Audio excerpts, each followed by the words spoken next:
The sound of a raised voice echoed through the classroom, sending a shiver down the spines of the children sitting in their wooden desks. Kwame's heart raced. He had never heard Mr. Jomo raise his voice like this before. The classroom fell silent, except for the thud of Mr. Jomo's heavy boots as he paced back and forth. "What did you say, Kwame?" Teacher Jomo's voice was cold and demanding. Kwame's eyes flickered nervously to the floor. His hands, usually steady, began to tremble. He had said nothing, but the teacher was looking at him as if he had committed a terrible crime. Teacher Jomo stopped in front of him, glaring down with those sharp eyes. The classroom seemed to shrink, and all the children held their breath, afraid to make a sound. The bell had rung, signaling the end of another school day. The other children scrambled to gather their things, chattering excitedly as they ran out the door, eager to get home. "Kwame," Mr. Jomo spoke, sending a chill down Kwame's spine. Kwame's heart skipped a beat, and he immediately looked up. Mr. Jomo stood at the front of the room, his dark eyes trained on him, with a look that made the air feel heavy. It was as if everything else in the world had stopped, and there was only him and Mr. Jomo in that small, dimly lit classroom. The rest of the class had already left, leaving behind only the two of them. "Yes, sir," Kwame asked, his voice barely above a whisper, his palms clammy with sweat. Mr. Jomo didn't respond immediately. He just stood there, watching Kwame with an unreadable expression. The teacher was a tall, imposing figure with a deep voice that carried across the room like thunder. His presence was enough to make anyone feel small, and today Kwame felt like he could shrink into the floor and disappear. "You're not going home yet, Kwame?" Mr. Jomo finally said, his voice cold. "I need to speak with you. Stay behind." Kwame's stomach churned. This wasn't the first time he had been asked to stay after class. Sometimes it was for a simple reason, like missing an assignment or needing to help clean the board. But today felt different. He could feel the tension in the air, the kind of tension that made his breath catch in his chest and his hands tremble. Something was off, and Kwame couldn't shake past the feeling that he was about to learn something that he wasn't prepared for. As the last of the children's footsteps faded into the distance, Kwame slowly stood up, his knees weak beneath him. He didn't dare look at the teacher's face.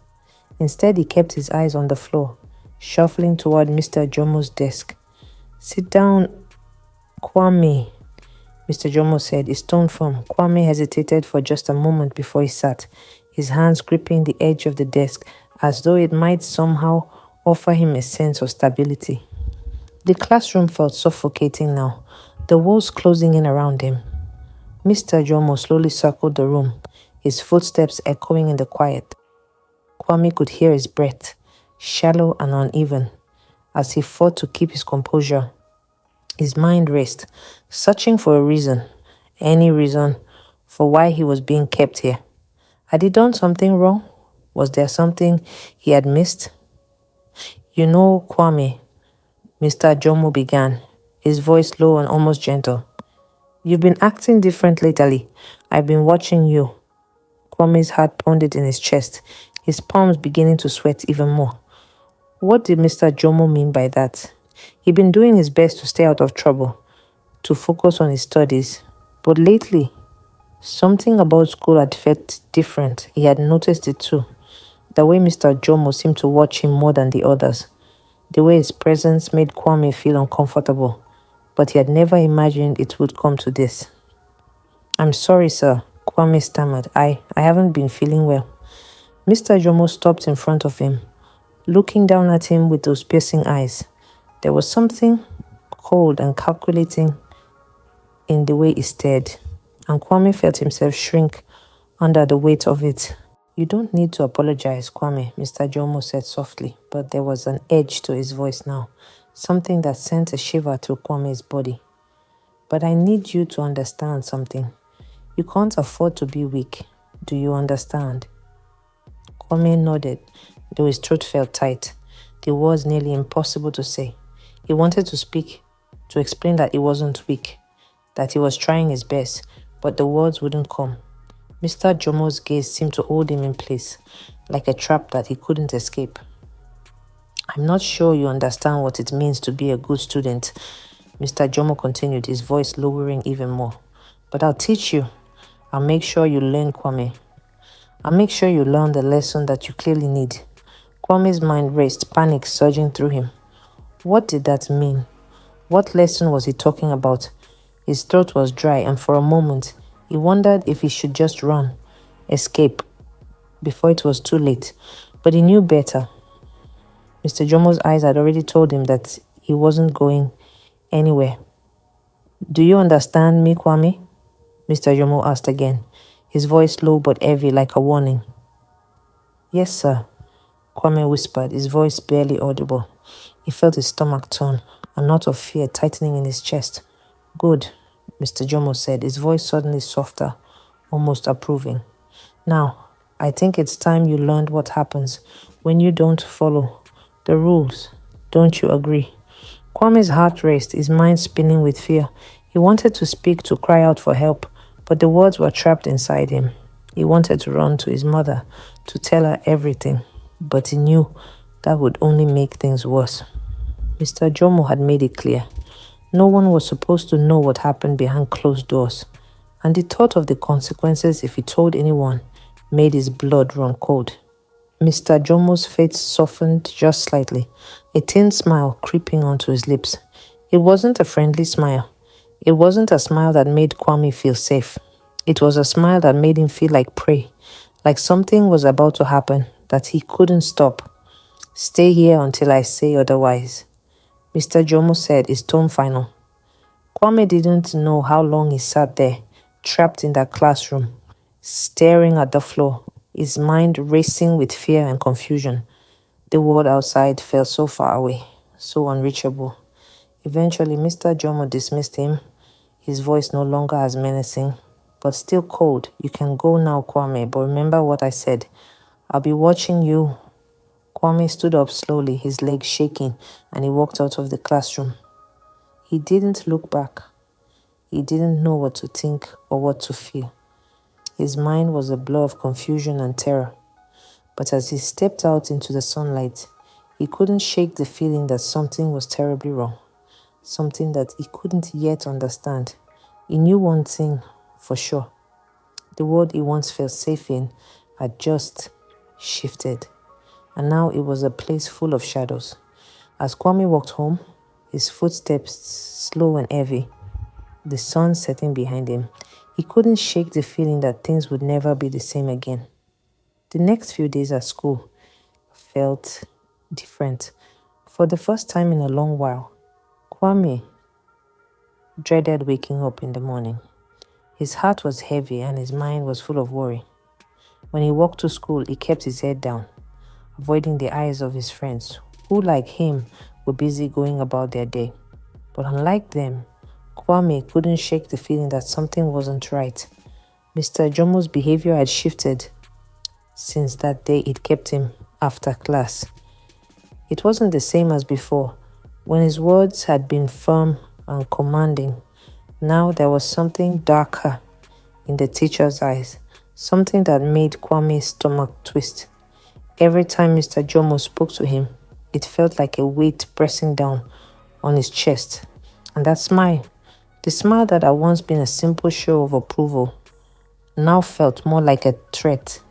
It started with little things Kwame wasn't sure how to explain or even understand. The extra chores that Mr. Jomo gave him after class became more frequent and more personal. He wasn't just sweeping the classroom or cleaning the blackboard anymore. Sometimes Mr. Jomo would ask him to stay behind for no clear reason, to do work that didn't seem necessary at all. It wasn't the tasks themselves that bothered Kwame. It was the way Mr. Jomo would watch him while he worked, his eyes never leaving him. One afternoon, as the rest of the students filed out of the classroom, Mr. Jomo called Kwame over. Come here, Kwame, Mr. Jomo said softly, a strange calmness in his voice. Kwame hesitated. His heart skipped a beat. He didn't know why, but there was an overwhelming feeling of dread that settled in the pit of his stomach. He had no choice but to obey, his legs carrying him to the front of the room. despite the unease that gripped him. As he approached the teacher's desk, Mr. Jomo looked at him with those dark, intense eyes that seemed to see right through him.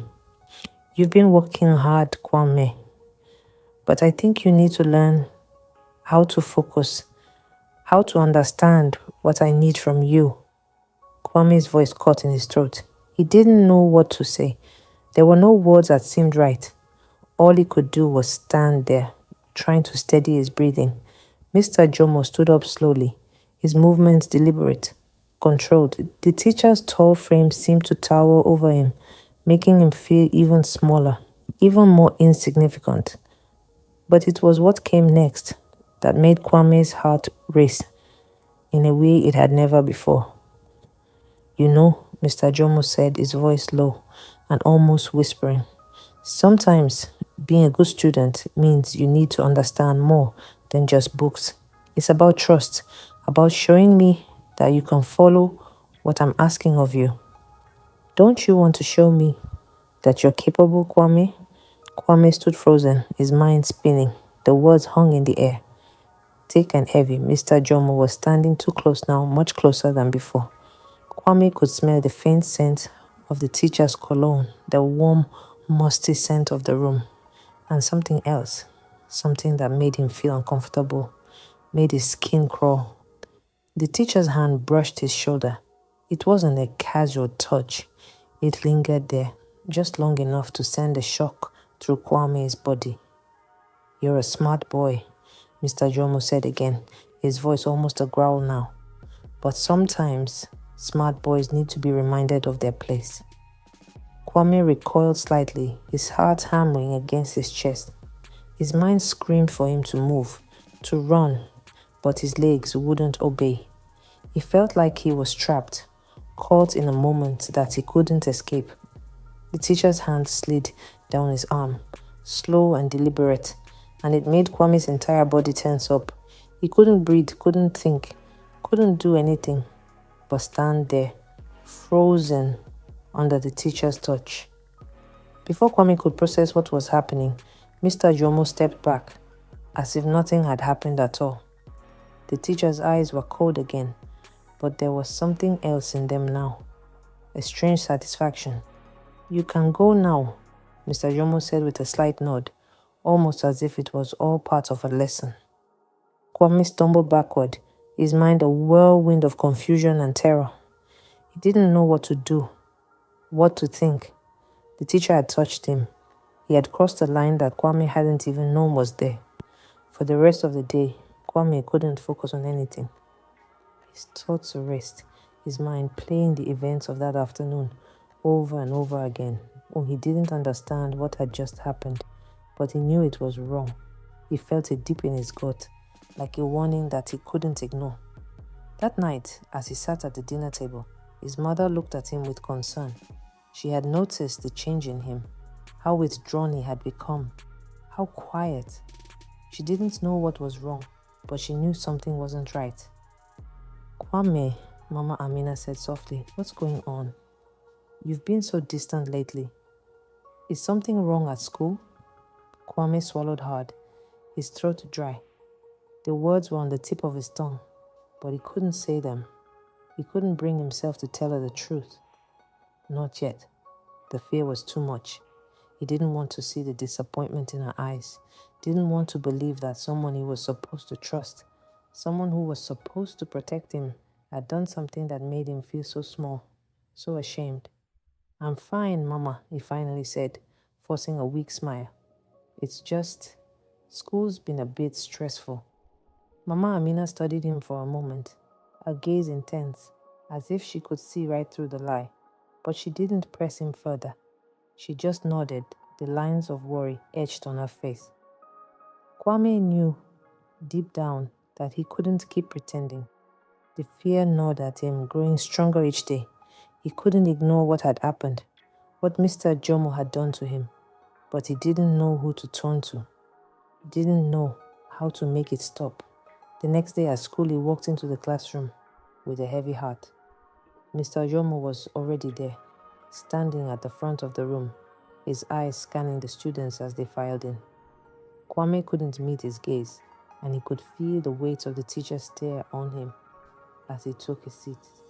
The room felt smaller now, the walls pressing in around him. The darkness that had settled in his chest seemed to grow with each passing minute. It wasn't just the lessons that scared him anymore. It was everything. It was Mr. Jomo, and he didn't know how to stop it. The days dragged on, each one heavier than the last. Kwame no longer walked to school with excitement. He no longer looked forward to the lessons he once loved. Instead, his mornings were filled with dread, his stomach twisting into painful knots as he got closer to the schoolhouse. Mr. Jomo had made sure of that. Every afternoon, after the other children rushed home, Kwame remained behind. At first, it had been small things: extra cleaning, arranging books, erasing the chalkboard. But it didn't take long before the requests became more personal. The way Mr. Jomo touched his shoulder, his back, his arms, it lingered too long. His voice, once just strict and commanding, now had a softness to it, something that made Kwame feel sick inside. "You're special, Kwame," Mr. Jomo had whispered one afternoon, his fingers trailing along Kwame's arm. Not like the others. Kwame hadn't known what to say. His throat had closed up, his body frozen in place. That night, he had scrubbed his skin raw under the water basin, trying to erase the feeling of Mr. Jomo's touch. But no matter how hard he scrubbed, it didn't go away. At home, things weren't much better. His mother had started to notice the change in him. "Kwame, pay attention," Mama Amina snapped one evening as he nearly dropped a pot of maize flour. "You're moving as if you're sleepwalking." Kwame flinched at her sharp tone. "I'm sorry, Mama," he mumbled. Mama Amina sighed, pressing a hand to her forehead. "You've been careless these days. You trip over everything. You barely speak, and you come home late. What is going on with you?" Kwame's heart pounded. She was noticing. If he wasn't careful, she would ask too many questions, and he couldn't answer them. He couldn't. I've just been tired," he lied, forcing himself to keep his voice steady. Mama Amina studied his face, her sharp eyes searching for something. For a second, Kwame thought she would see through him, but then she just sighed. "You had better get some rest," she muttered before turning away. Kwame nodded quickly and left, but his mother's words lingered in his mind. "You barely speak. You come home late. What is going on with you?" He wished he could tell her. He wished someone could make this stop. But Mr. Jomo's words haunted him. "If you ever speak about this, there will be consequences." And so he stayed silent. The next day, Kwame kept his head down during lessons. He barely heard what was being taught, the words floating past him like a distant hum. His hands trembled as he gripped his pencil. He didn't want to be here. He didn't want to stay after class again. But when the bell rang, when the other children packed their books and rushed out laughing, Mr. Jomo's voice came, calm and inescapable. "Kwame, stay behind." Kwame's stomach dropped. Slowly, he sat back down, watching as the last student disappeared through the doorway. The classroom door swung shut and the room fell into silence. "Come here," Mr. Jomo said, his voice low. Kwame obeyed, his steps slow and heavy. He knew what was coming. The feeling of being trapped, the unwanted touches, the way his teacher spoke to him in whispers that made his skin crawl. He wanted to run. He wanted to scream. But all he could do was stand there frozen as Mr. Jomo reached for him once again. And this time, it was worse. The days felt longer, heavier. Each morning, Kwame's body resisted getting out of bed. He dragged his feet through the motions, fetching water, sweeping the compound, forcing down a few bites of breakfast. Everything felt dull, everything felt wrong. But worst of all, no one noticed. Mama Amina had stopped asking him questions. Maybe she thought he had finally come back to himself. But in reality, Kwame had just gotten better at pretending. He laughed when he was supposed to. He answered when spoken to. He made sure not to trip over anything at home. not to seem distracted, but inside he was falling apart. Mr. Jomo had made sure of that. It wasn't just the after-school punishment anymore. It was the way the teacher always found an excuse to touch him in class. A hand on his back as he bent over his desk, a squeeze of his shoulder when he answered a question correctly, and then the whispers, "You're my favorite, Kwame. That's why I give you extra attention. You won't tell anyone, will you? You know they wouldn't believe you." It's our little secret. Kwame felt sick every time he heard those words. He wanted to run. He wanted to disappear. But there was nowhere to go. One afternoon, as he sat at his desk, his head pounding from exhaustion, Amina nudged him. "You're not okay," she whispered. "What's wrong?" Kwame tensed. Amina had always been his best friend, but even she couldn't know. "I'm fine," he mumbled. She frowned. "No, you're not." Kwame looked away. He couldn't meet her eyes. "Did someone hurt you?" Amina's voice was softer now, more careful. Kwame's heart lurched. His silence was all the answer Amina needed. That day, Amina didn't let it go. She followed him home, waiting until they were far from the school, before grabbing his arm. "Kwame," she said firmly, "tell me the truth. I won't leave until you do." Kwame's lips parted, but no words came. His mind raced. If he told her, what would happen? Mr. Jomo's threats echoed in his head. "If you ever tell anyone, I'll make sure you regret it." But Amina's eyes were filled with something else. Concern, anger, a fierce determination that made something inside Kwame crack. And before he could stop himself, the words came tumbling out. "It's Mr. Jomo," he whispered, his voice shaking. He makes me stay after class. He touches me. Kwame's breath hitched. "He says I can't tell anyone." Amina's face paled, her hands clenched into fists. "That man is a monster," she whispered. "You need to tell your mother." Kwame shook his head violently. "I can't. He said no one would believe me." Amina's jaw tightened. "Then I'll tell her." Panic shot through Kwame. "No." He grabbed her hand. "Please, Amina. If he finds out, he won't." Amina interrupted. "But you can't keep this inside, Kwame. It will destroy you." Kwame swallowed the lump in his throat. Amina was right. He knew she was. But the fear was still there, thick and suffocating. That night, he barely slept.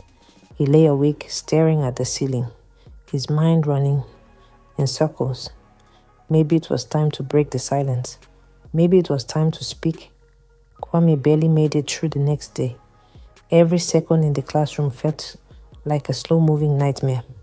He kept his head down, his heart racing every time Mr. Jomo moved past his desk.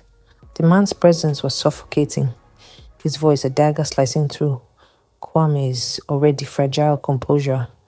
But something was different today. Amina's words from yesterday replayed in his head, pushing against the fear that had kept him silent for so long. "You can't keep this inside, Kwame. It will destroy you." Maybe she was right. Maybe the weight of this secret had already done too much damage. When the bell rang, signaling the end of the day, Kwame felt his stomach churn as Mr. Jomo's familiar voice called out, "Kwame, stay behind." He froze, his hands clenched into fists under the desk. His classmates filtered out of the room, unaware of the battle raging inside him. Amina shot him a look from the doorway, her eyes filled with silent encouragement. Kwame swallowed hard and stood, his legs trembling, as he made his way to the front of the class. Mr. Jomo leaned against the desk, watching him closely. "You've been acting strange, Kwame," he said, his voice smooth but laced with warning. "I hope you haven't been saying things you shouldn't." A cold shiver ran down Kwame's spine. Mr. Jomo knew. Somehow he knew. "You understand, don't you?" The teacher's hand reached for Kwame's shoulder. "This is our secret. If you tell anyone..." The door burst open.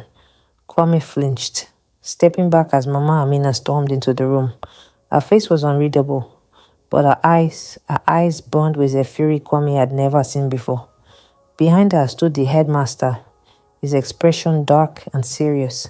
Amina was at the door too, her jaw tight, her fists clenched. Mr. Yomo stiffened, his hand falling away from Kwame's shoulder. "What is the meaning of this?" he demanded, but his voice was no longer confident. Mama Amina ignored him. She turned to her son, her voice soft but firm. "Kwame, come here." Kwame hesitated for only a second before running straight into his mother's arms. The moment she wrapped him in her embrace, he broke down. The tears he had been holding back for weeks finally spilled over, shaking his small body as he sobbed against her chest. "It's okay, my boy," Mama Amina whispered, holding him tighter. "You're safe now." The headmaster took a step forward, his voice cold. "Mr. Jomo, you will come with me immediately. We need to discuss serious accusations." Mr. Jomo's face paled. "This is ridiculous," he scoffed. "It's a misunderstanding." "Enough!" Mama Amina's voice cut through the air like a blade. She turned to the teacher, her eyes blazing. "You will never lay a hand on my son again.